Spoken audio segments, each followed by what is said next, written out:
Good afternoon all. Welcome to the council meeting on Wednesday the 3rd of November. Welcome councillors, staff, the media and all those who are listening in from home. First of all, I'd like to call for apologies, and I have one apology from Councillor Rawlinson. Other than that, everyone's here. Can someone like to move that we received that apology? Councillor Brown, Councillor Lovett. All in favour, please say aye. Aye. Carried. Extraordinary business, I know of none. Councillor Mackay. Can we discuss our future in relation to Three Rivers somewhere, Mr. Mayor, please? Certainly can, and at the time it'll be Three Waters, not Three Rivers, but Three Waters. In the Merrill report, there'll be an opportunity there to have a discussion on that. Thank you. Declarations of interest on any matters in today's agenda. Confirmation of the minutes, item number 4. Any alterations or additions as to the correctness of them on page 3. Page 4. Page 5. Page 6. Mr. Mayor, Councillor Latham. number 11, dog control bylaw, control policy. It's just a typo, I think, but it says that officers agreed to look at the possibility of including a signage at the Awa Rata Reserve. I think that is the Awa Rata Reserve. It's only a minor point, but... Correct, yeah. There's another Awa in there, isn't there? Yeah. Yep. Thank you for that. We'll alter that. Councillor McMillan. I'll move. Second up. Councillor Cameron, all in favour, please say aye. Carried. Just a sideline, item number 7, the interpretation panels. We've had an offer from the New Braided Rivers Trust to do some funding for that. They saw it, that was a good idea, so they want to come on board and assist with some funding there. And Mr. Fabish knows all about that. Yep. Item number 5, Airport Authority Subcommittee. Move in a second that we receive the minutes of the Airport Subcommittee meeting. And Councillor Brown, Councillor Latham. Put all in favour of that. Please say aye. Aye. Against, carried. Item number 6, the Methven Community Board minutes. And these are unconfirmed at this stage, but we'll receive them anyway. Someone like to move that we receive the minutes of the 18th of October Methven Community Board meeting. I'll move. Councillor McMillan. Second. Councillor Latham. All in favour, please say aye. Aye. Carried. Item number 7, Youth Council, and again we'll receive their minutes of the 13th of October meeting. So I'd like to move that we receive them. Councillor Lovett, Councillor Brown. All those in favour, please say aye. Carried. Moving over now to reports. And item number 8, the Economic Development Quarterly Report. Mr. Worthington is here. Simon, anything further to add to your report, or do you want to talk to your report? No, nothing else to add, Mr. Mayor. Councillors, any questions?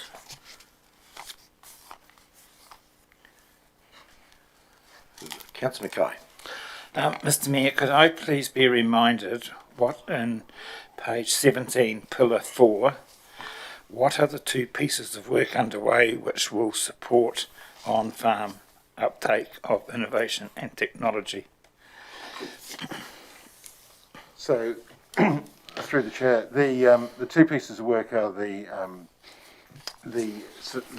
Resilient Business project that we've been funded for by the Rural Professionals Trust that we talked about at the last council meeting, and the second piece is working with the Ministry for Primary Industries to progress that work further for a longer period of time with SFFF, so the Sustainable Futures Fund that MPI administer. So those are the 2 pieces that we've been talking about. Councillor Mackay. Supplementary, further down, I think it's the last dot point on page 17. Findings support the farmer agency. Which farmer agency are we talking about?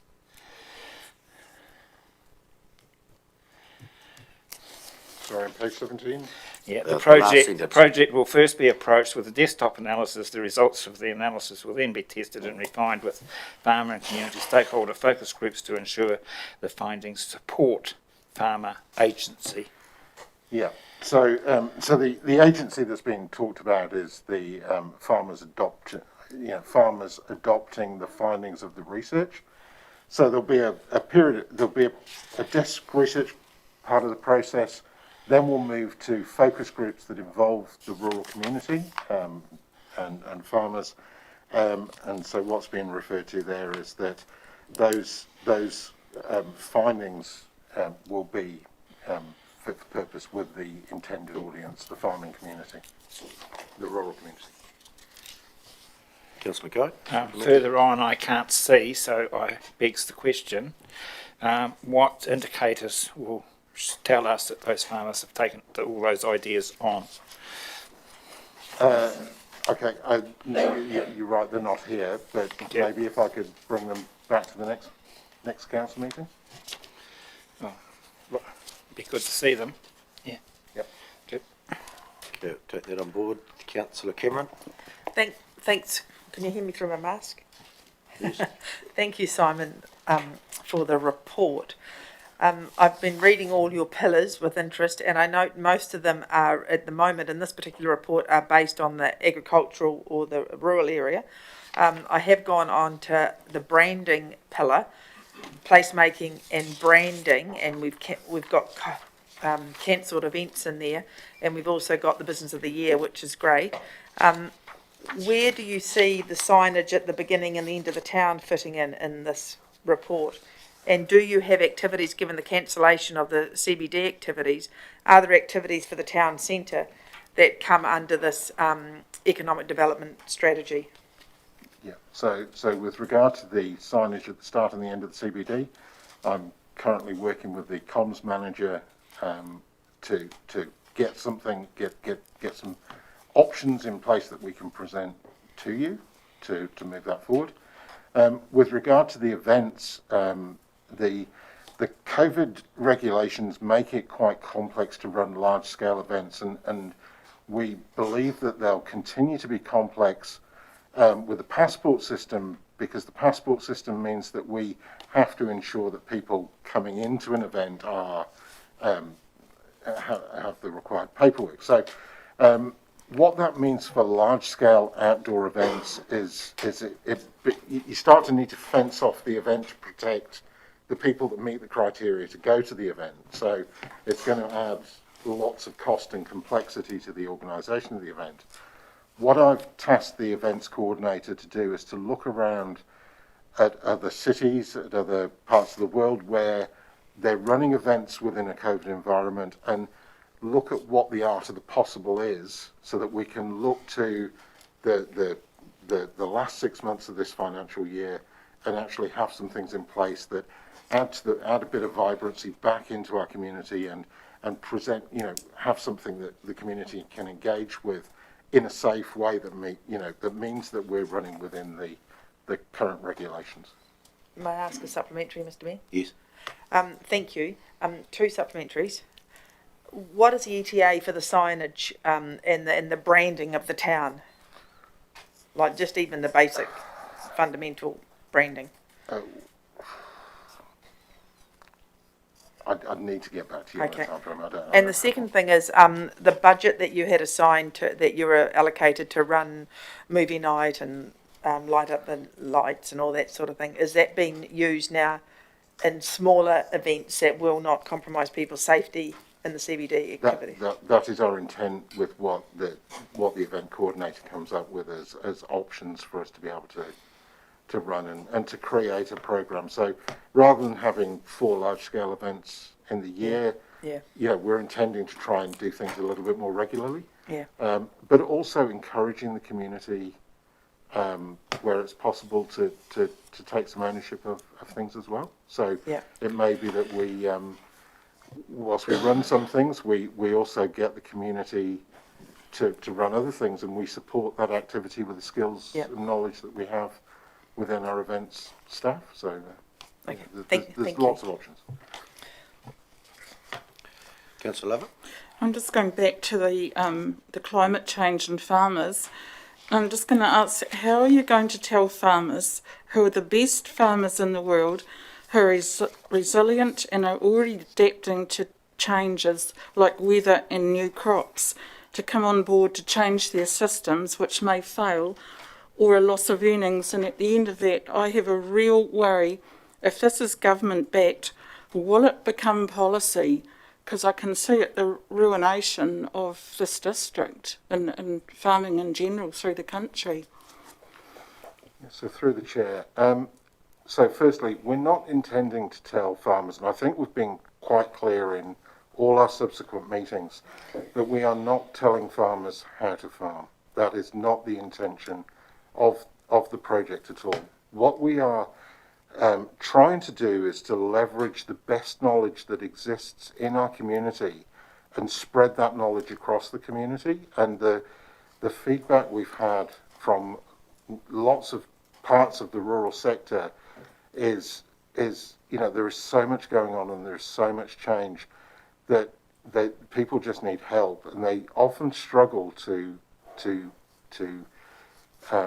find the right place. And the most trusted part of the most trusted source of help in that sector is their peers. So the project is really about being able to put peer groups together and help with knowledge and technology that sits outside those peer groups to further enable the sector to be even better than it is. And I agree, we've got an utterly world-class sector. We're not trying to tell them how to suck eggs, we're just trying to create pathways so that better knowledge can be spread across the sector. And on the government policy, the intent of our project is not to have this become policy. It's to help our businesses to grow and develop in the region. To give them another option. Councillor McMillan? Thank you.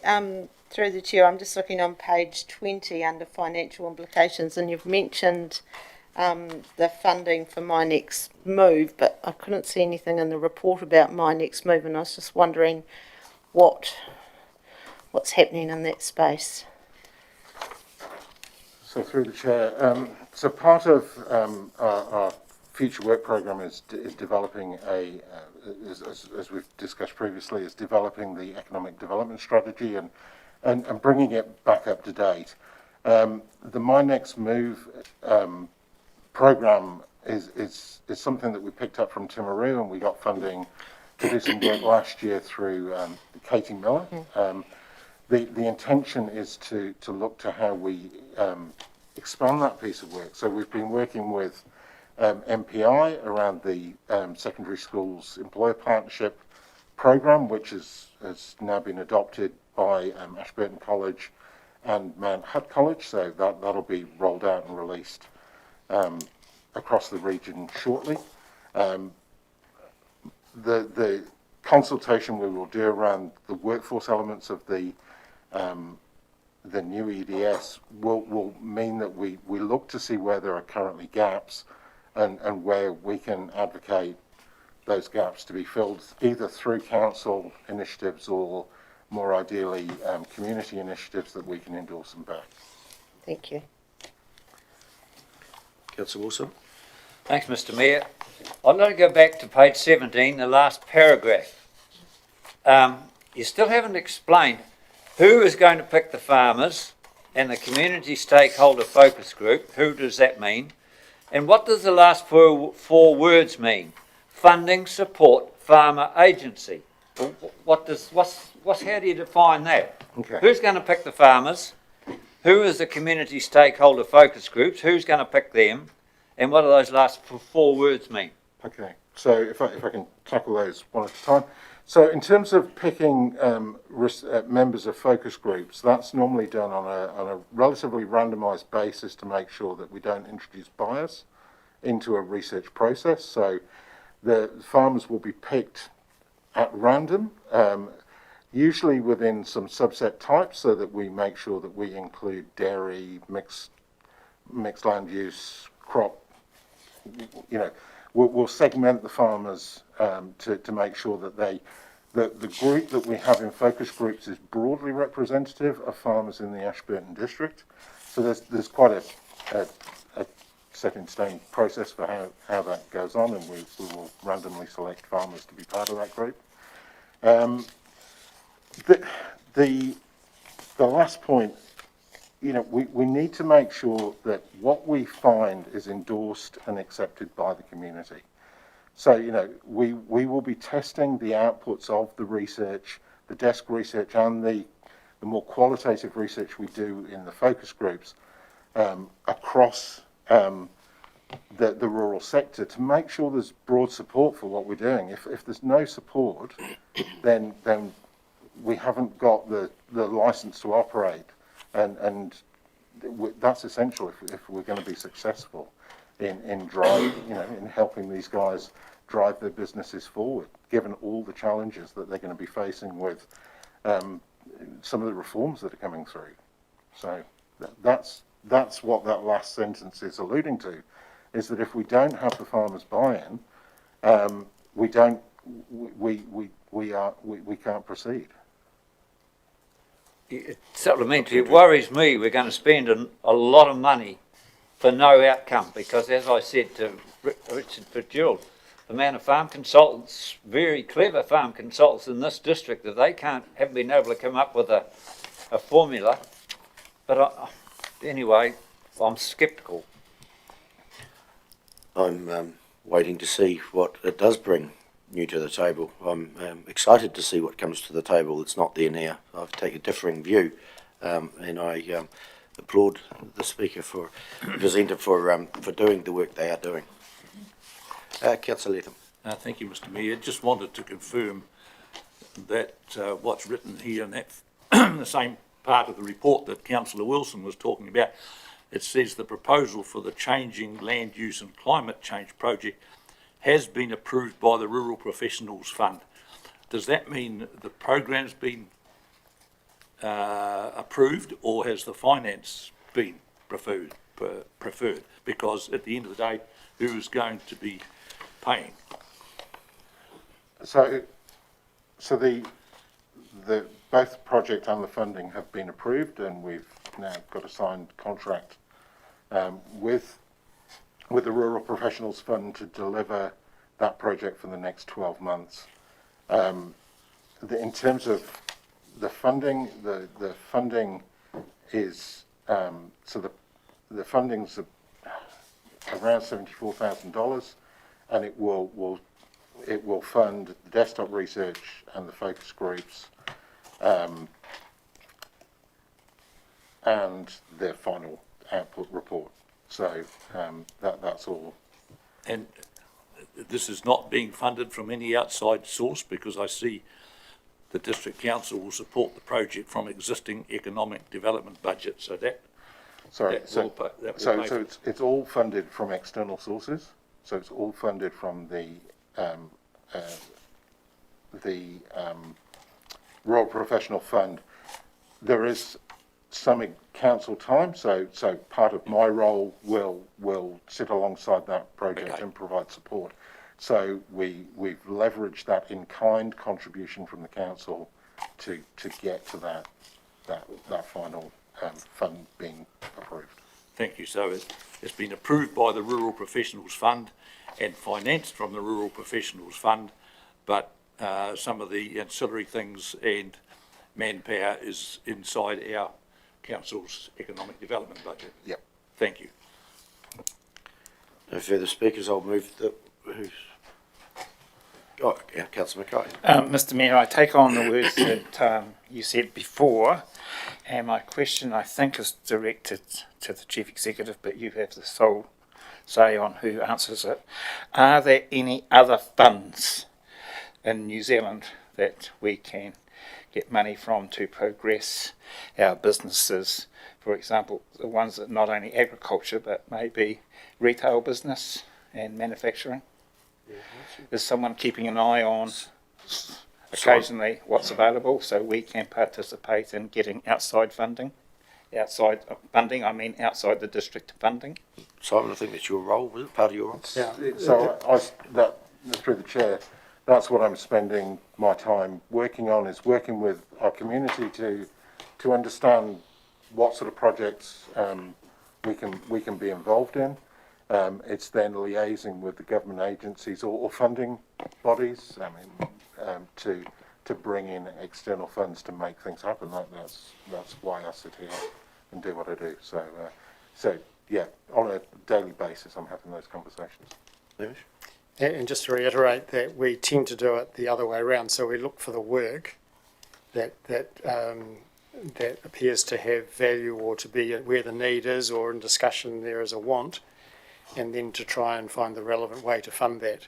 So we don't tend to look at funders and then see what sort of work we can squeeze in. We tend to think of where's the valuable work, now how do we fund it?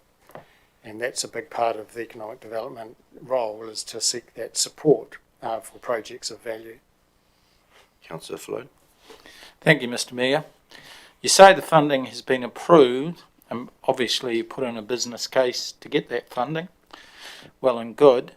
Do we get that funding in one swoop, or is it paid out sort of on an as we put in claims for it, or are they paying it out at regular intervals over 12 months?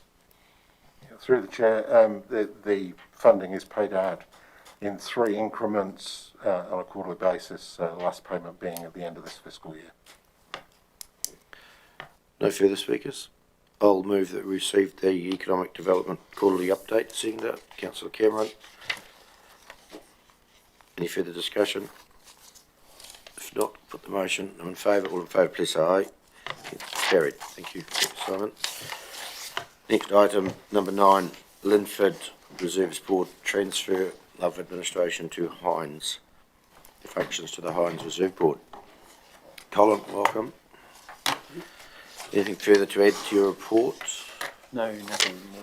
Self-explanatory. It's been a long time coming, I think. So, yeah, Councillor Wilson, questions? No questions, I'd like to move it. Anyone else get questions? Councillor Latham seconded. Open for now to debate. For speak to the motion, Councillor Wilson. Yes, no, it has been a long time coming, and I'm pleased to see that current liabilities and the deficit will be funded by the council, and the plaque and everything. The Hines Reserve Board were quite happy to take it over, long as it was financially neutral. I believe the building is in negotiations, perhaps with to be preserved, which is really good. As a former pupil, it's nice to see. Supposed to go to. Preserved on site. No, perhaps to the. Oh, yeah. Councillor Lovett. I agree. It's good to get a solution, finally coming after all these years fighting for this. And I couldn't find anywhere how many hectares are involved with it down there. Do you actually know? Because I know the fences have come in and in on it. Through Mr. Chair, I'd just have to get back to you on that. It's not very big, probably less than a couple of hectares. Because in the report I couldn't find that at all. And I think Hines were asking that too, how many hectares are involved. So we're good to get that, but a good solution. Come back with that answer for you, Councillor Wilson. If you look at the photographs on page 30, you will see the traditional red bike shed, which is just about a historic building nowadays. I was only 6 at the school, so I don't know what's behind the bike shed. I'm sure there's That's why the photo could only be taken from the front, Councillor Wilson. Yeah. I'm sure there'd be some stories in that bike shed, either the front or the back, whichever way you look at it from. It's been moved and seconded. I'll put the motion. Right reply, Councillor Wilson, or that was it? All in favour, please say aye. Carried. Thank you. Item number 10, the Bancorp Treasury Report. And Erin.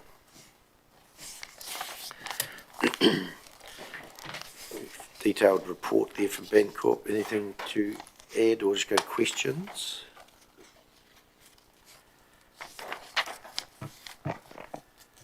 Councillor Cameron. I have a question, is it? Okay. Yep. I see private sector wages have increased 0.4% in the quarter. I thought I saw earlier in this report, and I can't find it now, what public sector wages have increased in there. Or do they not report on that? I thought I read that somewhere at 6.5%, but I could be wrong. Through the chair, can I research that and get back to you? Yeah, absolutely. Yeah. Thank you. Any further questions on the report? Sits in the page 41. You've got the debt and the cover and the parameters, and the green line is sitting where it should, which is always good. Can I just ask one more Councillor thing? Cameron. Yeah.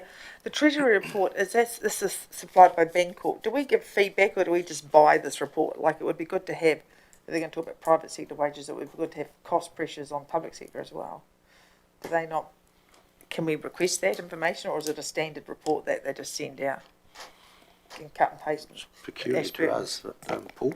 So, Mr Mayor, if you've got specific inquiries, we can ask them to include that if they've got that information.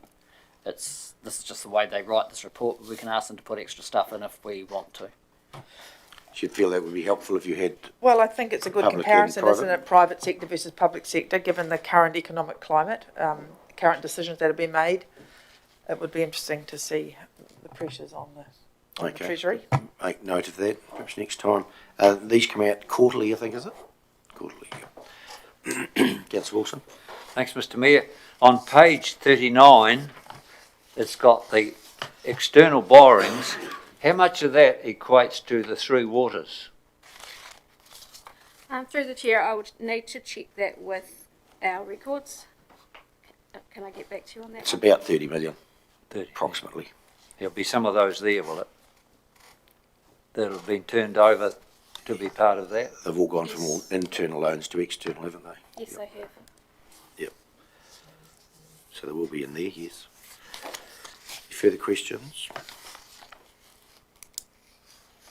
Give a move in a second that we receive the Bancorp report. Councillor Cameron, Councillor Falloon. All in favour, please say aye. Carried. Item number 11. Thanks, Aaron. Services provided over Christmas and New Year 21-22. Any questions of Sarah? Just have one question, Sarah. It's the Timber answering service, which does after hours.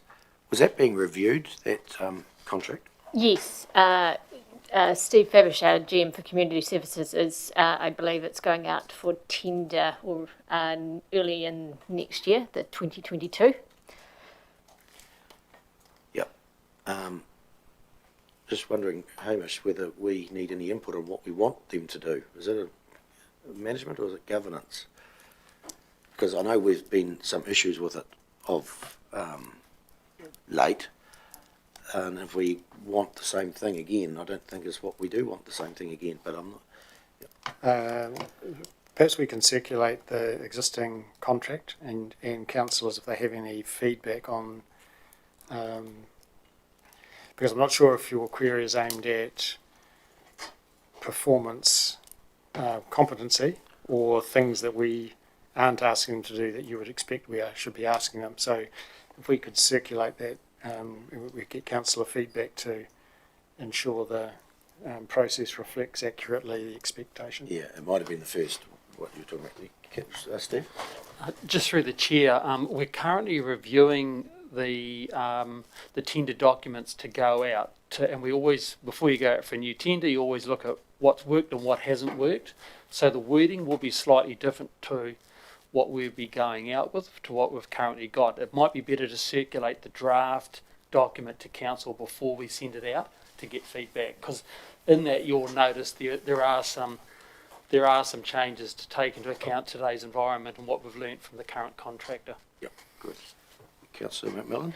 Thank you. Through the chair, I've just got a question on the Mount Hutt Memorial Hall. So they obviously operate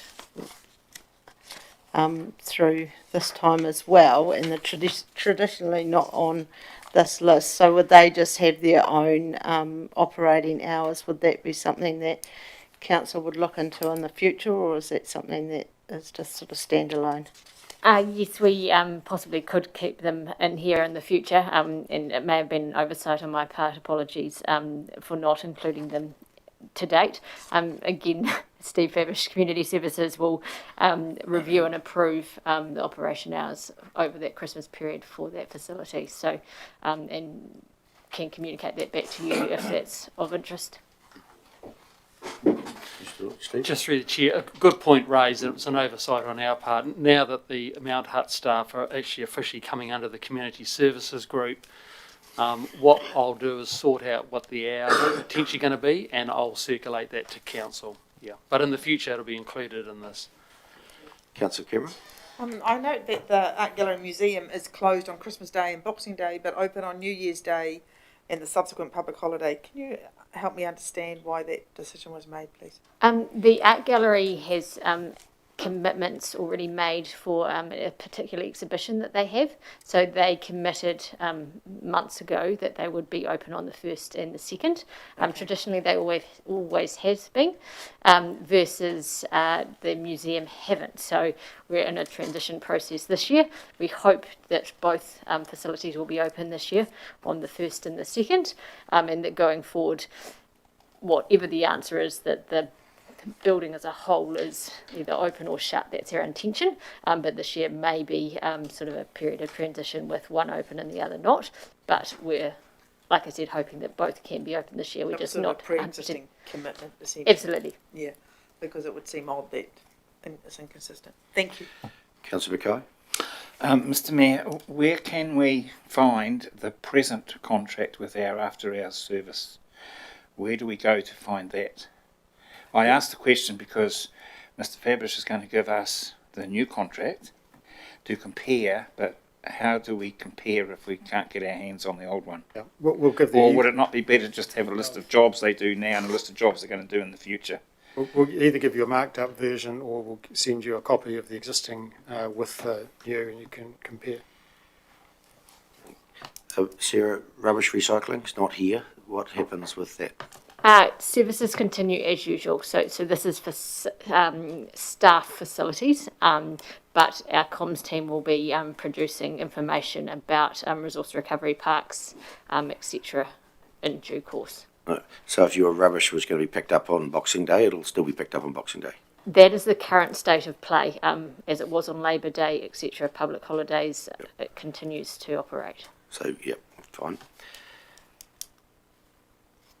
Recommendation there, councillors, that we receive that report. Councillor Lovett. I'll move that we receive the report. And the seconder. I'll second. Councillor McMillan. Over for debate. Put the motion. All in favour, please say aye. Against, carried. Thank you. 2022 council meetings. Got the calendar there in front of you. Still a draft. Won't be after a minute or two. Councillor Wilson. Thanks, Mr Mayor. I've got a question. Why do we have a holiday in the middle of winter? Dead plumb in the middle of winter. Perhaps there is a reason for January. The only thing it's school holidays, and many of us haven't. Well, how many council laws have got kids at school? I guess it's one or two, but we'll leave that if that's okay. But why dead in the middle of winter? It used to be elderly councillors like to go to Australia over the winter, but nowadays we can't afford it, and two, you can't go. Well, you might be able to by then, but... Perhaps the elderly councillors could get a ski pass and go skiing. Is it just me? I don't know. No, it's not. It's traditional, I think, that we try to get a break in July as big as possible for overseas travel, whatever, but... yeah, I like to see it there. It's been programmed to have it there, a meeting around it, so if we're happy with it. Councillor Falloon. I think it's a good idea to have it in the middle of winter because it comes after 6 months, and then it's 6 months before the end of the year, so why not do it? and I intend to be in Europe in June next year, so good luck to the rest of you. That gives the staff a break too, from us. Anything further on the calendar? If not, someone like to move? That's the schedule of council meeting. Councillor Falloon, Councillor Brown. Put the motion. All those in favour, please say aye. Carried. Item number 13, the Mayor's report. Just before I get into the body of it, Hamish, normally about now we have an annual report which we sign off. It's a statutory date we have to abide by, which is June or October the 30th. That's been and gone. We have not signed off our annual report. Reasoning why? Mr. Brake. Yeah, I'll just briefly comment and then ask Mr. Brake to comment. My understanding is that the pressure from the closed borders and on the tight labour market means the Audit Office resources have been unable to complete the work by the end of October. And that was anticipated by the Auditor General, and they, through the legislative process, extended the period for audits by 2 months till the end of December. So you haven't had it yet, as I understand it, because the Audit Office has been unable to complete that work, but we'll have it by the end of December. And Paul might like just to elaborate. Yeah, through Mr. Mayor, we did have an agreement with Audit for the target date that we had, we'll be adopting at this meeting, and that's what they were committed to, but partway through the audit advised us they simply did not have staff resources to complete it, and that it was no fault of our own that was put back. We were on target to meet what they required, and they've now given us the first council meeting in December is where they're now aiming to have that report available. Thank you. That also, through Mr. Mayor, means that we have been unable to meet the trustees' reporting deadlines as well, and we've informed them of that, and they are comfortable that audit report's going to run late as well. So the government's no different than most other businesses out there. They're running low on staff as well and can't meet timelines. Yep. That's okay. So the Mayor's report, the first item's the Three Waters announcement, and we were told last Tuesday, we listened into the Minister Mahuta, who told us that the Three Waters was going to be mandatory, and I've just got a few comments on that. It's mandatory. Being mandatory is not democratic. ADC, us councillors and the staff were playing by the rules that were set on the taking of the Tranche 1 money, and ours was $8 million, and we had to give them a list of things that they wanted, open our books up for them to have a look at. We did that.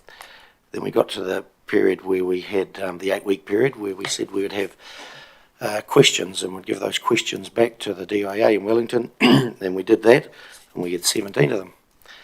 To date, we've not had answers to those 17, so we lived up to our side of the bargain again. So I'm just being a bit disgusted by the way the government has treated this community. I'm upset at the loss of a democratic decision. We told our community we would have consultation over the final proposal when we got it, and we would decide whether to opt in or opt out. Now that has been removed from us, so we cannot have that consultation with the community that we said we would. There is going to be consultation through the select committee process on a national level, so there will be consultation. How many people engage in that I don't know, and how well they will listen I'm not sure. The mayors of New Zealand have met via Zoom to discuss it last week, and we're looking at the next steps.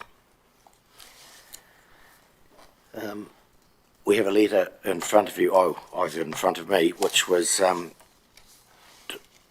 drafted by the Mayor of Waimakariri, sending a letter which you all have emailed out this morning, got emailed to, it's a letter to the Prime Minister stating our disappointment in the process so far and requesting a meeting with her to discuss the Three Waters, or the mandatory side of it. So after you've had your debate, councillors, I'll ask your endorsement for me to sign that letter, and along with all other mayors of New Zealand who want to sign it, and some mayors I know will not sign it because they are in support of the Three Waters reform as it is, the mandatory part of it. So if you endorse me, I will sign that on your behalf and send it to, that will go to the Prime Minister. And after we've had the debate, I'll ask the Chief Executive to outline what legal aspects our council has after the decision was made by the Minister, if there are any. So, councillors, the floor is yours. Councillor Lether. Thank you, Mr. Mayor. I support you in your comments, and I certainly support you in signing that letter. And on a personal note, I feel we've been very, very shabbily treated. As you say, we were told initially that we had the right to opt in or opt out. Then we were told that we were all in the project and we had an opportunity to opt out if we wished. And ourselves and our staff have spent hours and hours answering the government's request for information, all for nothing. We were asked to have our opinions and questions to the DIA by the end of September, which we did, for nothing. We did not even get the courtesy of a reply, I understand. It has all been for nothing. And to be quite honest, I don't usually get too angry, but I am very, very irritated at this point in time. And I think on behalf of the government, it's a very, very shabby performance, and I think we should register our disapproval in the very strongest way. But I support you in your comments, and I support you in signing that letter. Councillor Mackay. Mr. Mayor, at the appropriate time, I'd be delighted to back Councillor Latham and second his motion for you to add your signature to that letter. I think Councillor Latham has said all that is necessary to be said at this point in time, but I will be interested in following up the legal avenues later on. Councillor Brown. Thank you, Mr. Mayor. I think we're all on the same page, especially that we all want to have good drinking water, if possible swimmable water, and good sewers as well. But the way it has been presented to us, for a start, you said it, we were partners, but all of a sudden that changed. So basically we're getting told what we're going to do. And that part of the whole process, I keep it polite, is not right. But I support you with the letter. Thank you. Councillor Wilson. Thanks, Mr. Mayor. We read 68 pages what other councillors had submitted to be answered. No answer. Our Quisling local government organisation signed up to progress the government seizure of ratepayers' assets. They've backtracked a little bit, trying to make a lamented apology. I've got no faith in them whatsoever. I see Timaru was pulled out. They're just completely got no idea of how the majority of local governments feel. Our CEO spent countless hours and hours travelling and meeting, and from my point of view, I can't see much change from what the government decided to do right from the start. Why Mahuta and the socialist Marxist government didn't have the gumption to come out for a start and say, this is what we're going to do, whether you like it or not. There's been thousands of hours and meetings and all the rest of it, and all the time they were sitting there smirking at us, much to say, you can say what you like, we're going to do what you like. Now they've got the gumption, or no gumption, to say, we've set up a working group to look at the administration of it. Well, what a waste of time that'll be. Do you think they're going to change? No way. Once more we'll go to the select committee and on and on and on. And they'll change nothing because it's, as I say, a Marxist government loves central control. And that's what they're aiming for. They're going to have central control of our three waters. The roading will be next. We'll end up with nothing but a social well-being organisation, as I say, funded by property rates. I don't trust them, and I think the majority of New Zealand is beginning to see through the shallow, smiling government. I fully endorse what we're going to say, but I'm also disappointed that the DIA did not reply. We were told they were going to reply to our questions. And all through those 68 pages of what other councils had asked, Mahuta still comes back and says the water needs fixing. Well, it does need fixing in some ways. But what this council has spent on our three waters, with the siphon under the river, the extended wastewater pipes, we've done new tops on all our drinking wells. We've tried to do everything that is the best for the wastewater, drinking water. We haven't attacked stormwater yet. And to me, this outfit has got no idea what's going to happen about our stormwater swales, our stormwater drains. Are they going to take over all that? They obviously haven't got the brains to think about that. I'm just so sceptical that they are able to handle it, let alone what's going to happen to our staff. If I was an engineer on a local government, I would be perhaps looking for the three waters. We're going to have, who is going to stay with an organisation that might be here, may not be here? There's so much that they haven't decided. They've set the organisation up in name only. They can't tell you how much water you get, how they're going to charge it, how they're going to distribute it. They've got no idea what they're doing. So the sooner we can get and ask them, get the Prime Minister, but once more it'll be smiles and they don't know what they're doing. Thank you, Councillor Wilson. Just on the staffing matter, they have decided that all staff that are employed in the three waters now in the councils will be transferred to the new entity, so their jobs are safe.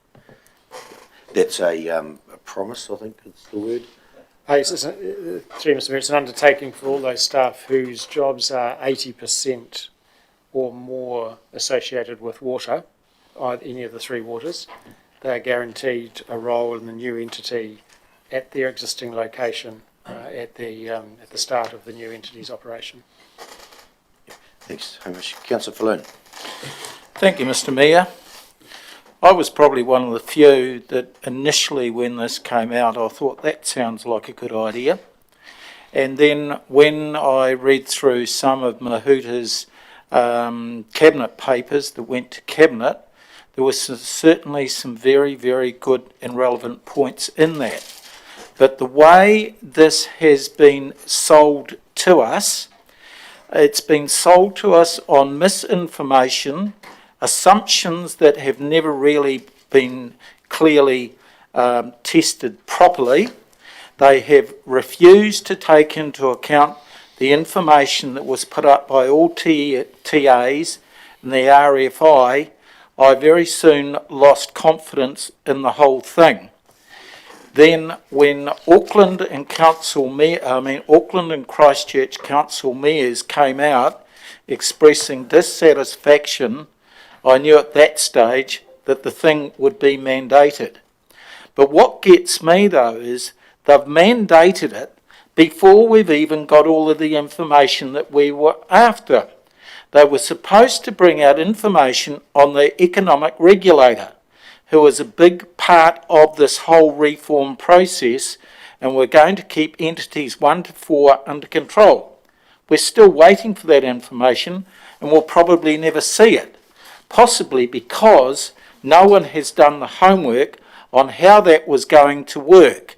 So to me, I'm disappointed, and like everyone else, to me, we should be passing some sort of motion as a councillor that we do not agree with the three waters concept being mandated, especially in light of the information that we've been given and are still waiting for, particularly on all of those questions. And we've all read the Three Waters report, which sums up the feelings of this council and the majority of the other councils in New Zealand. I might come back to you at the end of the discussion, and for that motion that you were just, if you might like to just try and pen it down for shortly. Councillor Lovett. I'd actually like to second that motion, because as a council I think we need to make a statement to support the Mayor's letter, but I endorse what all the other speakers have said, and I'm gutted for all New Zealanders. This is not a democracy, it's an asset grab, and I worry what's next on the agenda going forward. That's all I'm going to say. Thank you. Councillor McMillan. Thank you. And I too was pretty gobsmacked when I listened to the Minister's announcement last week, and I think the letter that has been written on behalf of the mayors covers a lot. Asked to press pause on the reform process.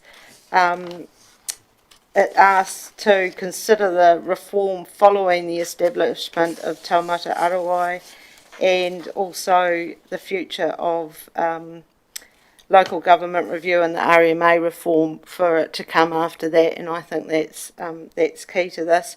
I too read the 68 pages, and note there was a lot of councils suggesting that we could go to a waka kotahi model of receiving funding from the government, and I've always thought that was the answer, but obviously there's a lot of work to do. We all do need clean, good quality drinking water, and I think we just have to work with other mayors and other councils to have a pushback on this. Thank you. Councillor Wilson. Councillor Cameron. At the risk of preaching to the choir, I also believe that Minister Mahuta has overseen and orchestrated a significant and likely irreparable loss of good faith between the relations between local and national government. And clearly this government has seen their election win as a right to rule, and they've forgotten that we live in a democracy, and that is not the way New Zealanders behave. We're not used to this type of heavy-handed and heavy-fisted sort of process. I support Stuart with regards to local government New Zealand. I think we've been let down by the memorandum of understanding that they signed, and I think that the letter, Neil, that you are proposing that we co-sign is well written, and I totally support that. Councillor Wilson. The only thing I would add is I think the author of our submissions, whether it was Tony, and that should be congratulated, because quite often in that 68-page report, Ashburton District Council submission is quoted, and I thought for a small council that was a real feather in the cap to the administration that wrote the letter. Thank you for that. Councillor Falloon, you have a motion, and I think Councillor Mackay might have one after that. Oh, Councillor Mackay. Mr Mayor, I guess I go a point of order. With your indulgence, I thought Roger had moved that we sign your letter, which I seconded, and I thought that Councillor Falloon had something else up his sleeve. He has got something else up his sleeve, but I thought there were two motions. Yeah, two motions. One is sign of the letter. Yeah, that's the one I I seconded. hadn't taken a move or a second on that yet, not officially. I thought you'd taken Roger, and myself. That's okay. I can take you now for that one if you want. I'll second Councillor Letham's. Moved it, okay. That the letter that was circulated today by the Mayor of Waimakariri, which all mayors of New Zealand have the opportunity to sign after it's discussed with their councils, that I sign that on, I add my signature to it with your blessing. All in favour, please say aye. Against? Carried. Unanimously, thank you. Now, Councillor Falloon, another motion. Right.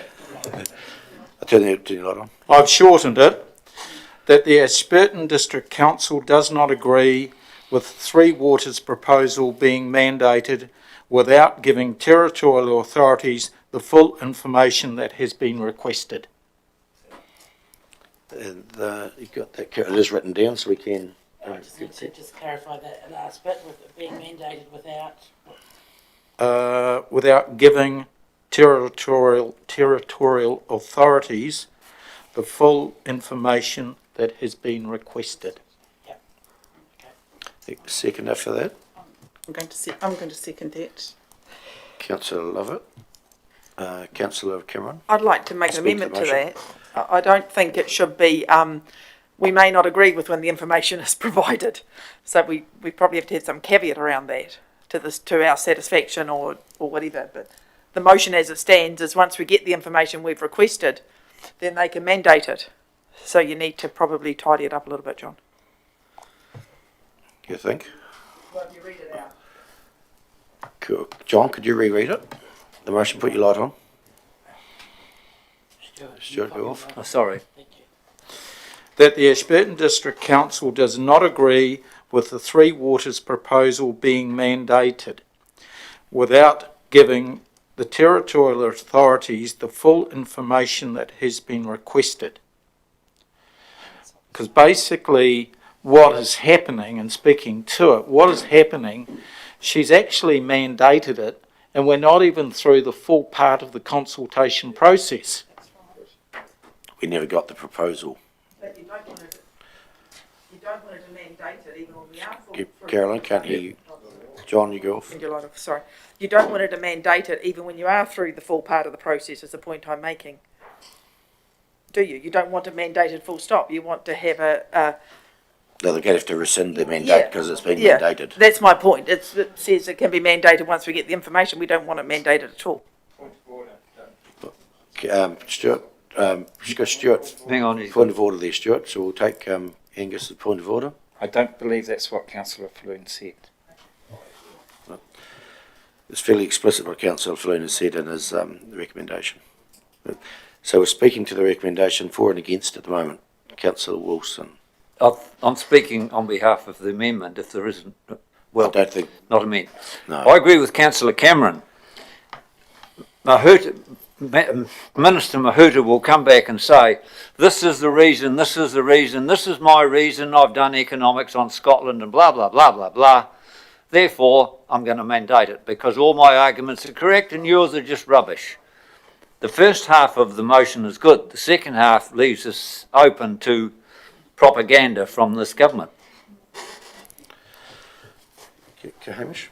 I think Councillor Cameron's point is well made in terms of the timing of providing information, which then might remove our approval or disapproval of the mandate. But I can't help thinking that it's all a moot point. She has mandated it. It's not like this is something that's going to happen in the future. She did mandate it when we didn't have the information as per the resolution. Whether it's amended because it might be implied that we would mandate if she then provided the information is all actually a theoretical future that doesn't exist. So I think your point's well made, but it doesn't matter really. Yeah, so we stick with the original motion is my thoughts. Yep. Any further speakers are against the motion? Right to reply? Not needed. I'll put the motion in favour. All in favour, please say aye. Aye. Carried. Thank you. Back to the Mayor's report. Any questions of the Mayor's report? Just for the letter? Did I not put it? I did. I thought we'd move in a second. I think I did it. Yeah. Yep. Councillor Mackay. Question before you move off the Mayor's report. I understood that the Chief Executive was going to give us an indication of what legal regress we had. Because I remember I said I was looking forward to that.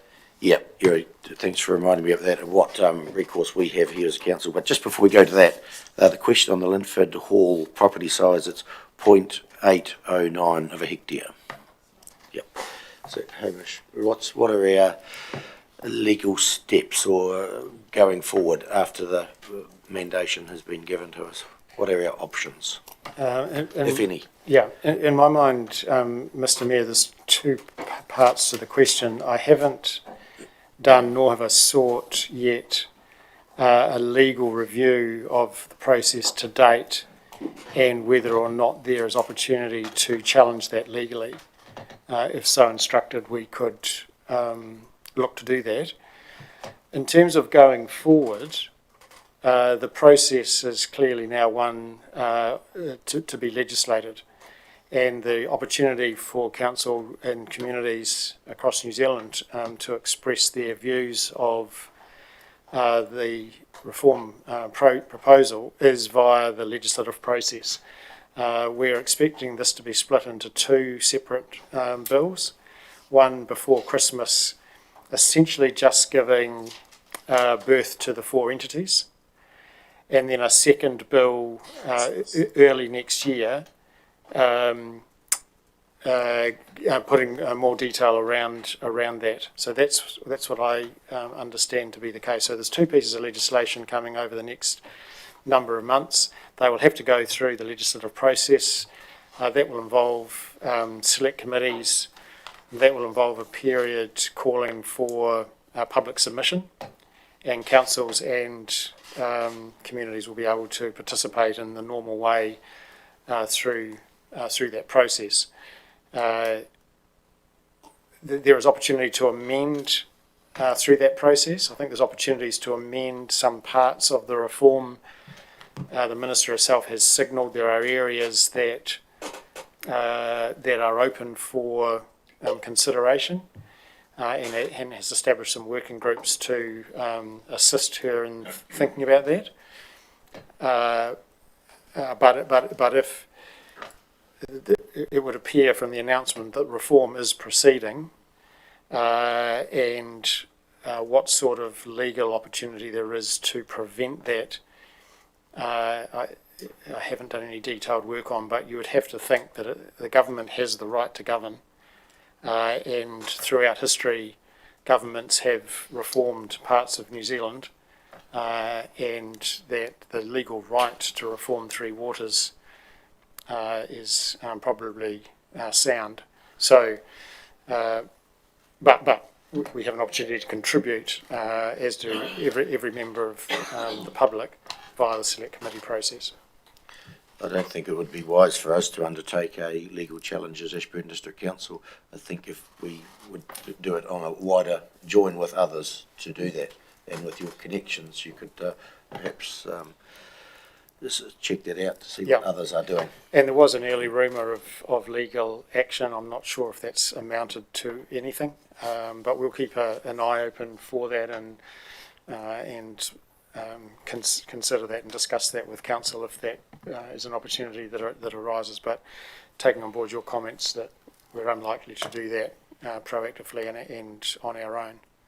Councillor Cameron? That was the point of, so we don't have to do anything further now, then you will look at that and see if other councils are going to do any work around that topic, Hamish, is that the...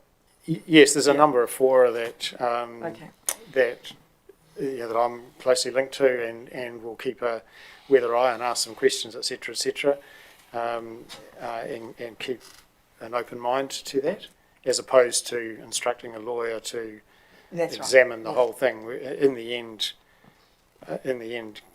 governments are entitled to govern, and there's lots of reform that people disagree with that over the years has still been passed. The opportunity to influence is very much still there, however, as opposed to overturning the entire reform, I would have thought. There's a significant number of people that don't agree with this, though, to speak. Yes, but usually that would be expressed through the ballot box, as opposed to being able to mount a legal challenge to the government's right to do it. But just to be clear, are you going to speak to other local government organisations to see if they are going to mount a legal challenge or explore legal options with regards to the 3 waters?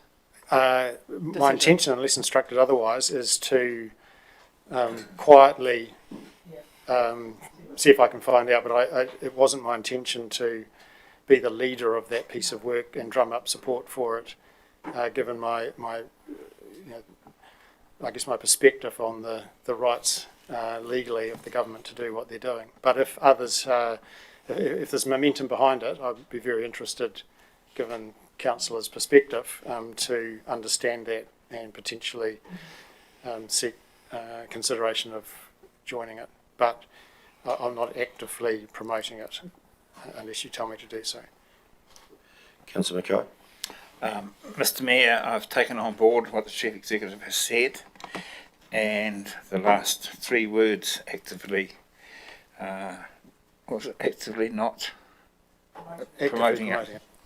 I actually think we should go a wee bit further than that, and my thoughts are led by an article by Councillor Vicky Buck some time ago, in the Christchurch Press, and I wish I'd brought it today. We actually talked about Section 130 of the Local Government Act. I think that needs to be explored because it is instruction from Parliament, that Act. I don't believe that we on our own should explore that. So I believe that we should actually, dare I say it, write to Local Government New Zealand as a member and ask them to provide us a legal opinion on whether that would work or not, and maybe the same letter to the Canterbury Mayoral Forum. Us doing it by ourselves, I don't believe will work, but working with other local government organisations, I believe, could work. But to be honest, we don't rightly know whether it can work or not. So I think we should write a letter to us if they could provide us with a legal opinion to the Canterbury Mayoral Forum and Local Government New Zealand. I so move. Under Section 130 of the Local Government Act. On Section 130 of the Local Government Act. Yeah, there may also be some other sections. Oh, just turn your light. No, let's do it. Just go off. There may also be some. I haven't sat down and read the Local Government Act lately, Mr. Mayor. I did foolishly about 10 years ago. I don't think it held me in very high regard by doing so, but that's for another day. But that's just one of the sections of an act that Councillor Vicky Buck from Christchurch, and I do know that a number of Christchurch City councillors actually then based their opinion on that, and we saw Christchurch come out as a council against these reforms. So there may be something there may not be, but not by ourselves. I believe we should use Local Government New Zealand, who we're a member of, and the Canterbury Mayoral Forum. So could you just repeat your motion then? That we write to Local Government New Zealand and Canterbury Mayoral Forum exploring legal remedies to the mandating of Three Waters. Second for that. Councillor Cameron. Debate, discussion. None. I'll put the motion. All in favour, please say aye. Carried. We'll send a letter. Yep. Councillor Falloon. Yeah, following on from that, under the Local Government Act, where does the liability lie if we get our Three Waters asset stolen from us? Under the Local Government Act, if we have not consulted and those assets have been taken away, is there any chance that elected members and the councillors could be held liable to our ratepayers? I don't think they're saying we've still got ownership of them, but Hamish, you'll probably... That's right. I'd say that there is no liability into that in the scenario you outline under the Local Government Act. Councils are a creature of statute, and the statute is about to be changed, and the process for that will be defined under the new statute, and therefore the liability to consult won't exist. And secondly, the government has been at pains to point out the community still owns the Three Waters assets under the new entities, and while it has been described variously as taking the assets off council, while that I think is an understandable perspective, council only owns the assets on behalf of the community, and the community will still own them via their councils in the new entity structure. So I think it'll be difficult to make a legal case and therefore have any liability come back to councils for a decision that's actually been taken away from you, that you had liability to make a decision in a particular way. So it's a clumsy answer, but the short answer is no.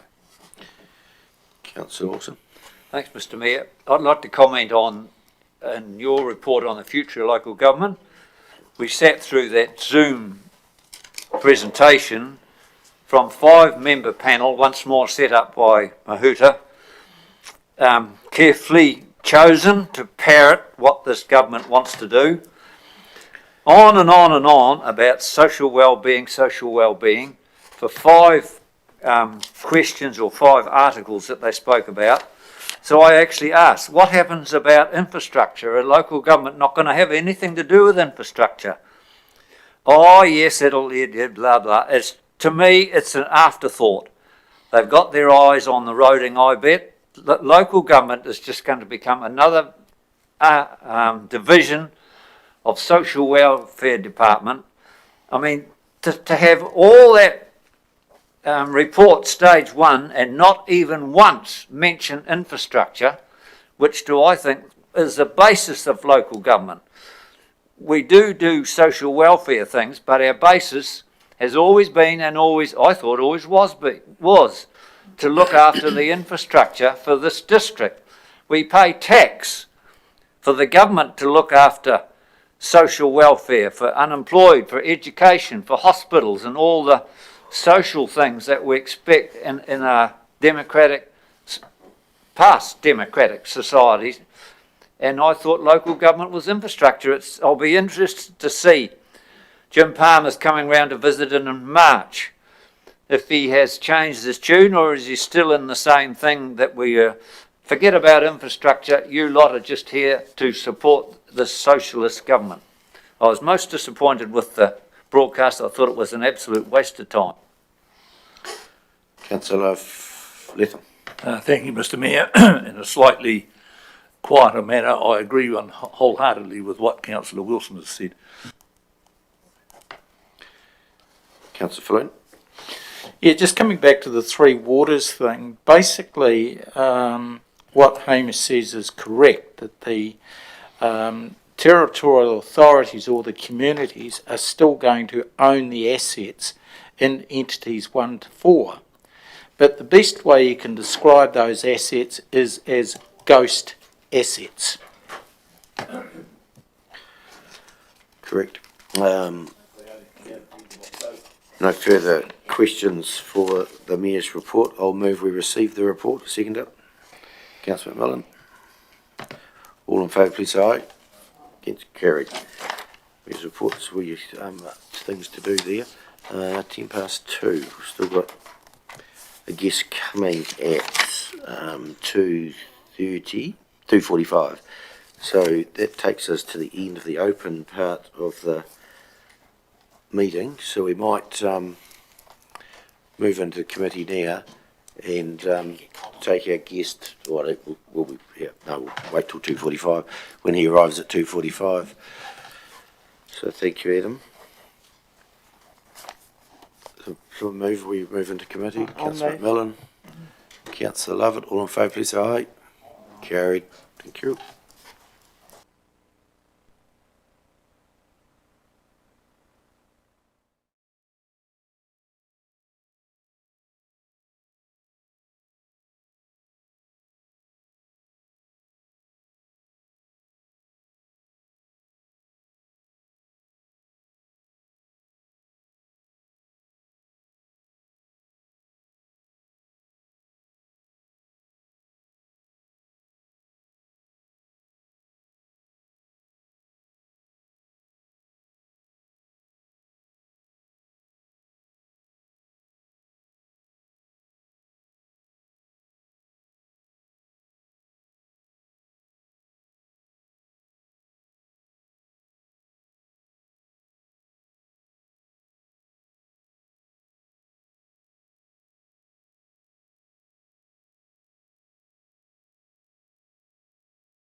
Well, welcome, Michael, and I'm just going to hand over to the Deputy Mayor, Liz McMillan, to introduce you, and then you're going to give us a presentation. Welcome. Thank you, and thanks, Michael, for coming along. Just to give the councillors a wee bit of background, earlier this year, the Mayor and I met with Michael and nominated him for the Aspiring Leaders Forum that was to be held in Wellington at the beginning of July, and Michael was happy to go. He had quite an eventful trip up to Picton on the way, and some of you may have seen his news story in the media, and I think you were interviewed by Seven Sharp as well, and interviewed so well, and I think we all were very, very proud of you with your interview and the way you represented our district in that interview, and thank you very much for coming, and looking forward to hearing what you got from the Inspiring Leaders Forum and how it all went. I'll hand it over to you. You just need to press the button. Perfect. Rightio. First of all, I'd like to say a big thank you for letting me come and talk to you guys briefly about the Inspiring Leaders Forum and how I went on with my time there. Also, I'd like to just say a big thank you to all you councillors as well for giving me the opportunity to go up to Wellington and represent Mid-Canterbury in the Inspiring Leaders Forum. So one of the big questions I got after the Inspiring Leaders Forum is exactly what is the Inspiring Leaders Forum? What is it there to do? I do apologise, my tech skills isn't as great as some, nor my ability to put together a wee presentation. So the Inspiring Leaders Forum is the purpose of the Inspiring Leaders Forum is to discuss leadership with regards to faith and values, and how an individual's faith and values impact on their motivation and outcome within leadership. It is also designed to improve leadership skills such as communication, time management, and organisation skills. With that in mind, I'll just go down to. Oh no, look. So I'll just jump onto the timetable there just to give you guys an idea on exactly what we did at this Inspiring Leaders Forum up in Wellington. So as you can see, there was a pretty jam-packed 4 days. We were always either up on our feet moving around or sitting at a table listening to guest speakers. And on that, I'll jump onto the guest speakers there. So I'd imagine some of you guys see some familiar faces there. So at this forum, we would listen to guest speakers and how they see leadership, and what their faith and values are and how that implements with their leadership. So the first one there, and these are just some quotes that stuck out to me when I was on the forum. So the first one there is, whatever we do, let love be our guide. So on short note, just to be passionate about, you've got to be passionate about what you are wanting to lead. So you certainly wouldn't see me on a netball court trying to lead a team, because that's not my cup of tea, let alone if you see me at the hockey turf, I'll be all in. Another quote there that stuck out to me on this forum was, value-based leadership is not for the faint-hearted. Yet again, it was definitely one of my favourite, just because it just shows that a good leadership, to have faith and values in leadership, you've got to, I've lost my train of thought there, do apologise. So it's difficult to lead a group of people based on your values, because it's not certain that their values are going to coincide with yours. So you're going to have some barriers there and all that type of stuff. So it is certainly not for the faint-hearted to be able to have that type of leadership. The other quote there was, once you find your yes, you'll offend it with 1,000 no's. So that's, in my eyes, that's looking at that you back up what you believe in, and will, stick to that belief or value or the method of leadership. And the last one there that I have there is, it's about the fence at the top of the cliff, not the ambulance at the bottom. So that is pretty much saying that, it may be easier to, there's things in place for a reason. So don't, stick with it and don't, it's hard to word. Sounds good in my head, but not over the mic, unfortunately. But hopefully you guys somewhat understand what I'm getting at with that, is that there's boundaries in place, so you've got to work with those and not try to take shortcuts, otherwise you're going to be stuck cleaning up the mess afterwards. And then after that, at the Inspiring Leaders Forum up in Wellington, we were put into small groups, and this was pretty much your family for the 4 days. So you got to learn a lot about this small group, and where they come from and what their beliefs and values are in leadership. And it was good because you get other people's stories of things that they've done and how they've done it, and you can be like, oh, well, that's a good way to do it or whatnot. So we spent a lot of our time having small groups. So after guest speakers would get together and we'll talk as a group what we learned from that guest speaker, what we liked, what we disliked, and all that awesome jibber jabber. Down to the activities, which I definitely enjoyed. So that first one there was the day at Parliament. So we got to walk around Parliament, listen to a couple of MPs, and spend, all the groups went and had their certain own MPs to ask questions and all that type of stuff. And we were given the opportunity to get up and speak and tell our story. So that there is me having a quick yarn about my beliefs and values and how I got to where I am today. And then there was other wee small activities, like we had a sports day. So just pretty much just good team bonding, just have a bit of fun, release a bit of stress and get out and do something instead of sitting down listening to guest speakers. We also spent a day out in the community volunteering.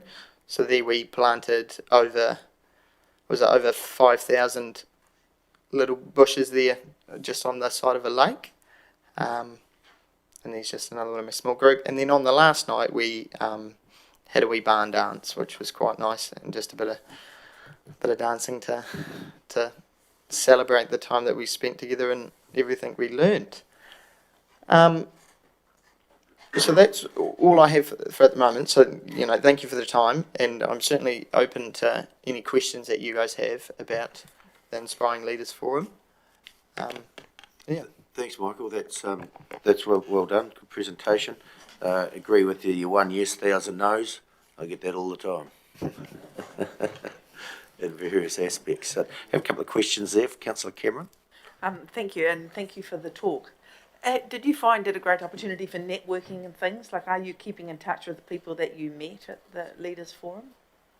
Yes, absolutely. So we've had 3 get-togethers since then. The South Island people. So we've all gone up to Christchurch 3 times and just to have a chat and see where everyone's at and what they're doing after the life of Forum and all that type of stuff. And it's great because being a part of the Ashburton Youth Council, I've caught up with members up in Christchurch that are part of organisations up there, and we've been able to discuss and sort out what we can do to benefit each organisation. So there is a lady up there, Sophie Clark, and she's a part of the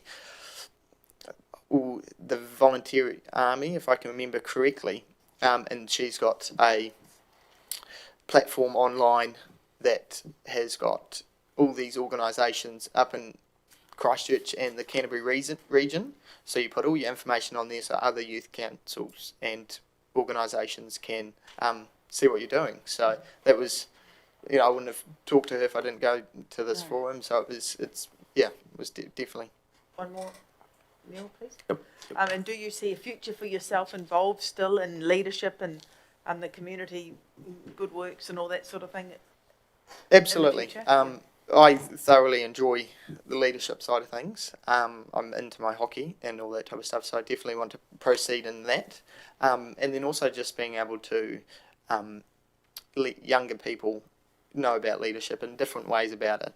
What I really enjoyed about this forum was it wasn't your typical leadership course where you learn about communication, teamwork, and all that type of stuff. We actually got down into depth about our own personal beliefs and values and how they shape our leadership. And we also learnt about it, like our ancestors and where they've come from and what they went through to, and all that type of stuff, and how they made who I am today type thing. So, yeah. Councillor Floon. Thank you, Mr. Mayor. Thank you for your feedback. Very interesting, and it's great to see that you're following up and building on those networks that you've made, because that's the idea of these sorts of things. I note on your first slide, faith and values were very much to the fore. Did they actually define what they were, or was it faith and values that you yourself hold? That's a good question. So, so pretty much just the faith and values that the individual held. So what my faith and values were, and all the guest speakers, what their faith and values were, and how it implemented their leadership style. Councillor Wilson. Thanks, Mr. Mayor. What's the age group that is sort of predominantly there? Are they pre-university, or what's the... So you're looking at, I believe the minimum age was 18 plus. So the majority of them are, yes, about my age, so between 20 to, you're looking at 25. So those early ages, they're people that are starting to figure out where they want to go in life and things they want to do. Yeah. Councillor Brown. Thank you, Neil. Michael, are they all youth council members, those guys and girls, or what is the background for a lot of those ones? Pardon, what's that, sorry? So a lot of the members there, yeah, are the youth council members all over the country or not? Or is it a different background? Different backgrounds. Okay. So a lot of them are doing some sort of leadership in their community, but it may be just being a coach of a netball team type thing. But if they show interest in being a part of the Inspiring Leaders Forum, and they've got the understanding and experience, then they are more likely to get on. I know there was a couple there that were transitioning from, bad person to good person type thing. So it's also a way to, be a good opening point for someone that's going through a bit of a hard time to find themselves to an extent. Yeah. Of course, yeah. So how many young people were there? I believe the number that we were given, there was 14 groups of, so there was about 160 young people there. So a large group, I believe.